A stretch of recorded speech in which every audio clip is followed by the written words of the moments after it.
Welcome to Shakespeare FC, The Words, a 5-minute journey into the individual bits of language that were forged, fletched, hewn, and hammered, and sometimes crowbarred, into existence by our brilliant and witty Warwickshirean wordsmith, or, as you become more familiar, Uncle Will. I'm your host, Kari Marshall. Today, as we set off on our little literary journey together, I am put in mind of one of the most famous poems of the 20th century, Robert Frost's Stopping by Woods on a Snowy Evening. And not that these woods are particularly dark or deep, and to be fair, I've had plenty of rest.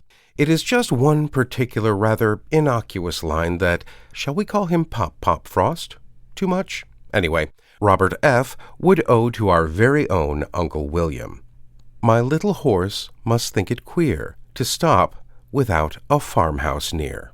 It is the seemingly straightforward reference to Farmhouse that will see us travel from the snowy forests of 1920s America to the lush green of Berkshire's countryside and the royal residential retreat of Windsor, for a tale of a washed-up knight who mistakes lust for charm, wives for fools, and trickery for courtship, only to be dunked, duped, and thoroughly humiliated for our amusement. Yes, it is the turgid tale of Sir John Falstaff in Uncle Will's 1599-ish play, The Merry Wives of Windsor.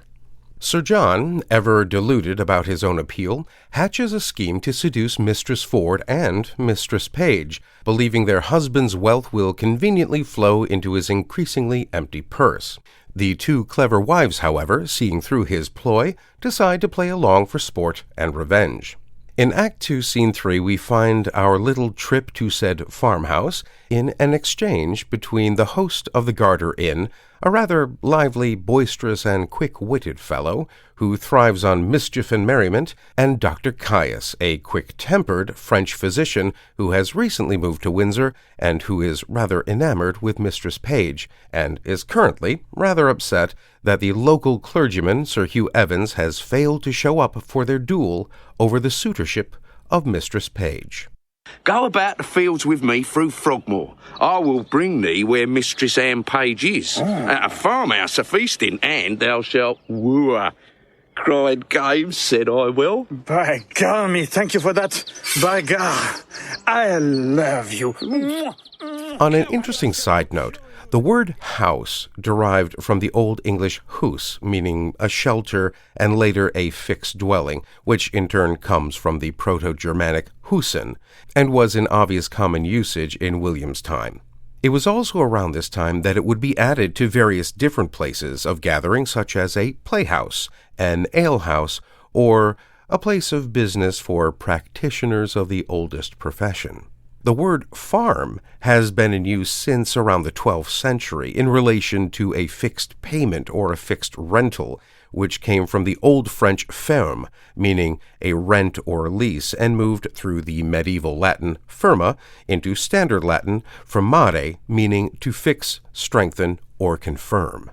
Farm as a tract of land came about in the early 1300s, but the way we use it today, as a piece of land mostly used for agriculture, is a relatively recent enthusiasm, and more recent yet was its use as part of the common phrase to die, i.e., to buy the farm, which seems to have come into popular usage during the Second World War amongst U.S. soldiers, who would use it rather cynically for a fallen comrade, as they had managed to get their wish and get out of the war and sent back to the peaceful pastures of their farm back home, where undoubtedly there would be a bucket that would have been kicked. But as that was not one of Uncle Will's, we shall leave it there, as you need to get on, and I have miles to go before I sleep.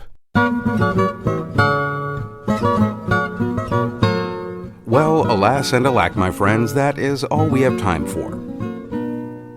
Join us again next time for another hopefully informative journey into the mind of Uncle William.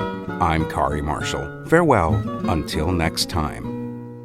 Shakespeare Full Circle is a production of WGTE Public Media and is sponsored in part by the generous support of the Cowie Family Charitable Trust and Michelle and Kelvin McElwain. All previous episodes are available at wgte.org/sfc and wherever you get your podcasts.